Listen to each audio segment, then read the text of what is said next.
Hello and welcome to Inside the Agency, where we talk about the latest topics and concerns of independent agents. I'm your host, Daniel Ochoa, and I brought back with me Mark. Mark, glad to have you back.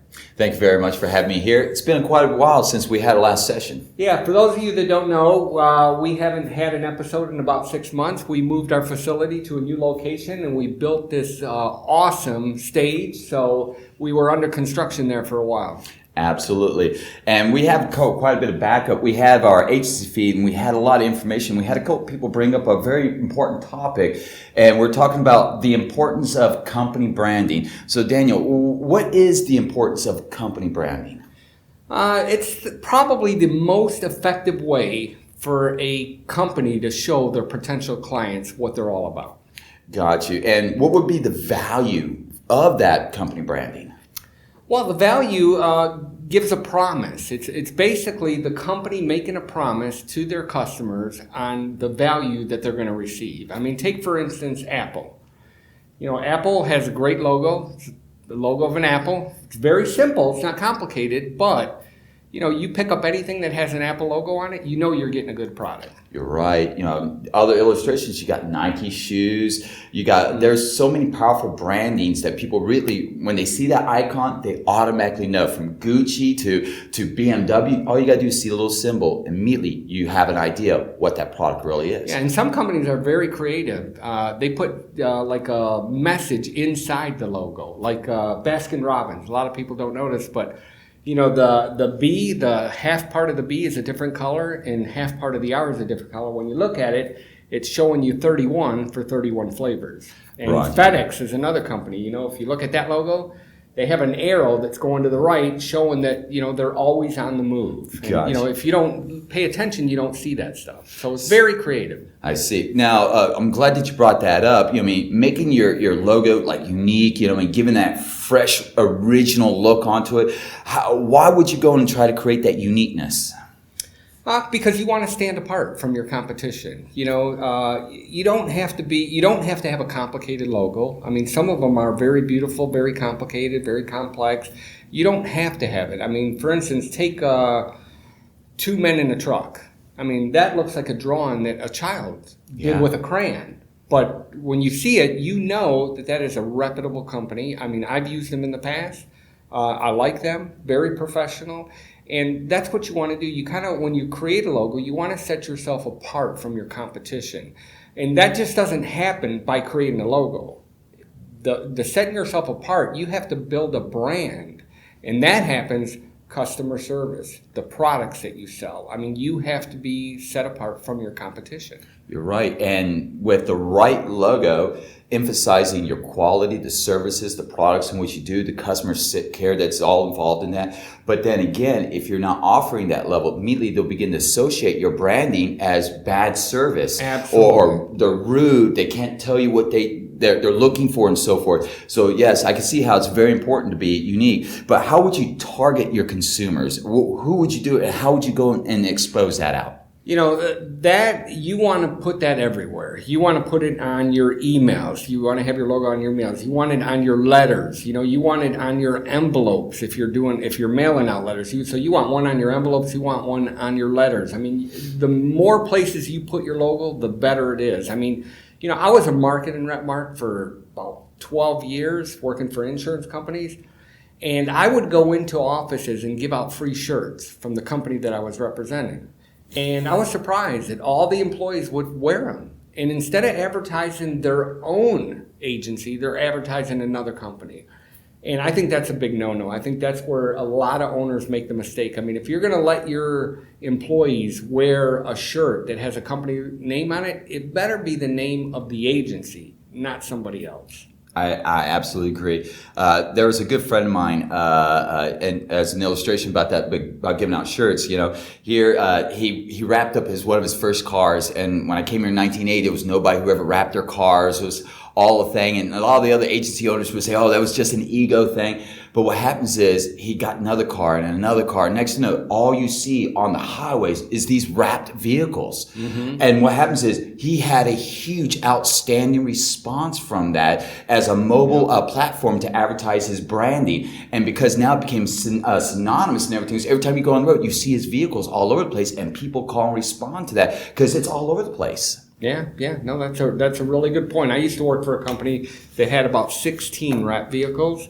And yeah, I mean, after a while, you notice them everywhere. So that's another good way to get your name out there. So you definitely suggest to most agencies, everybody be uniform, like that. That's promoting the company, wearing the same shirts. I don't come in with my rock concert shirt and you come in with your disco shirt. We have that uniform because as a branding of a company, you're passing off the professionalism, the legitimacy of your company, that you're not a hole in the wall or a fly by night where people are worried about it. And so you want to project that through your branding. That's really good, important. Now, your message delivery and everything else, what type of messages would I try to put into my stuff? Well, the message comes from your service. I mean, you want to be different. I went to a workshop last year in San Diego, and that's what they talked about: how to set yourself apart from your competition. And there's a lot of ways you can do that, but a lot of agents, they're not spending the time to get creative. I mean, one of the things you can do, if I want to be different, if I open up an agency and I want to be different, I'm not going to send a thank you letter. I'm going to call the customer personally.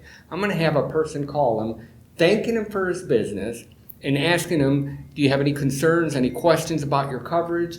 And just kind of, that's how you set yourself apart. And now you're starting to build a brand with your business, because now that person is going to feel very appreciative that I called him by name, and he's now going to tell his friends, yeah, this agent, I've had insurance for 40 years, never had an agent call me.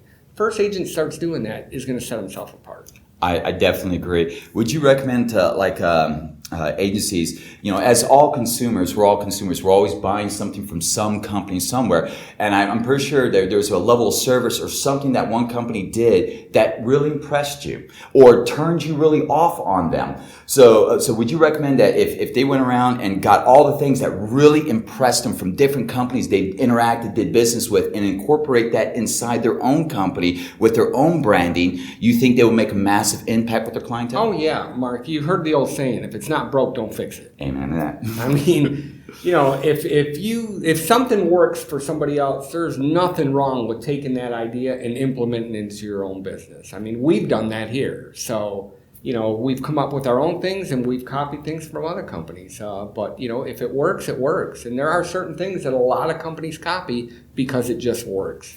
So definitely company branding and importance of company branding is very imperative. Not only establishes your reputation, your quality and services, but also can set you aside from your competitors, that you're doing things that are more originally refreshing, things that your competitors do not do and offer that will set you aside. So yeah.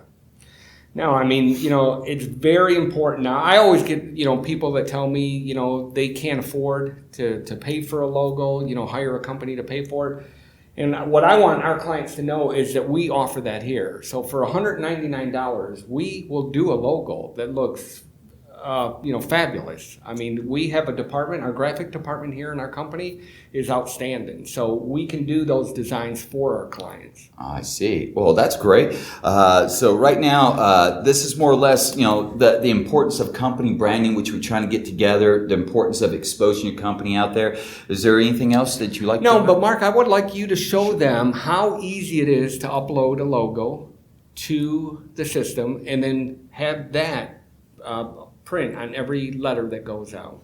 Absolutely. Well, first of all you have to do is you go here to your admin tab, and in the second column up on the top right box, you're going to see what's called the company logos, office, and also receipt ads. Now, your company logos up on the top for your offices is where you can display your information, put your logo for your company, which defaults on all your receipts, letterheads, emails, and other things that you do. But at the on the receipt ads section down there, this is where you can put other type of advertisements and other things that promote your products and your services to your clientele. So you might have themes like for holidays, New Year's, Christmas, and change that out. So this way you might have a notification in there that now that you're doing taxes, for example, and now that tax season's around, you might expand your portfolio to let your clientele know this, that now that you offer great insurance, but you can now offer awesome tax advantages by using your company. So you can put that notification, that receipt ad that your clients will be exposed to. Well, guess what? This will be a beneficial to help induce more business, because you won't believe how many people receive that receipt, read it, and then say, by the way, I see that you guys also do renters insurance. My son is going to college next semester. He's moving out. How much would it be? Well, immediately right there, you can go right into your spills, do your quoting, and all your cross-promotional sales. Yeah, yeah. And remember, your company logo is only as good as your employees perform. If your employees are not doing a good job, your logo is not going to get good value. And before you know it, you're going to have a bad reputation. So you want to make sure you're watching your employees, you're having people come in, have a friend, have a relative come in, buy insurance from your agency just to see how the employee performs and have them evaluate that employee. Because, a lot of times employees can give companies bad names. You're absolutely right. I definitely agree with that. So definitely have all your employees on the same page, constantly promoting your products. Sit down. But acting professionally. Yes, absolutely. Set down a guideline for them to give greeting of the day. Good morning, good afternoon, good evening. There's so many different ways that brings that new image to your company. You know which employees impress me the most, Mark? Which ones? I go to Chick-fil-A once in a while. And oh my gosh, they are set apart from all their competition. I mean, every time if you ask a question or you place your order, the way they respond is just unbelievable. Absolutely, and that helps sets aside that company. You guys eat, Moe's and everything else. When you walk in, the first thing they do, every employee shouts out, "Welcome to Moe's." Yeah. Well, no other restaurant does that. Everybody knows that as a unique stamp for that one company. So when you go to Moe's, you expect everybody to go, "Welcome to Moe's." It makes you feel good. It makes you feel wanted. That when you go there, you spend the money, that they're appreciating you. Yeah. And it's a great thing. I like it. Yeah, and I enjoy going to Chick-fil-A for that reason, that I know I'm going to just get excellent service. I mean, I like the product, but I know I'm going to get excellent service. There's a couple places I don't want to mention, but I go there and I just do not like going there. The employees are always, they have an attitude like they don't want to be there. And yes, that I'm bothering them for coming in and placing an order. And it shocks me how some of those places are still in business. I totally agree. And this is the negative reflecting that we're talking about your company branding, and it's how it directly reflects not only with your employees. You can have the best logos, you can have the best graphics. It could be 3D and touchscreen technology. But if your employees are given that bad reputation and they're not offering that level of service to continue your branding, to further your end game and everything else, then it's going to set you guys back. And next thing you know, the whole town knows you as a horrible place to do business with. Well, Mark, we're just about out of time, so I just wanted to let our viewers know that if you're interested in us designing the logo from our graphic department, just call our toll-free number, 1-800-45-MATRIX. Talk to our sales department, and they can work with you on putting together a logo for you. Also, we also do websites. It's another way to get your logos out there and get your branding out there is through our websites. You want to put a mission statement on there that talks about who you are, what you're all about, and the promises that you make to your customers. Until then, we'll see you next time on Inside the Agency.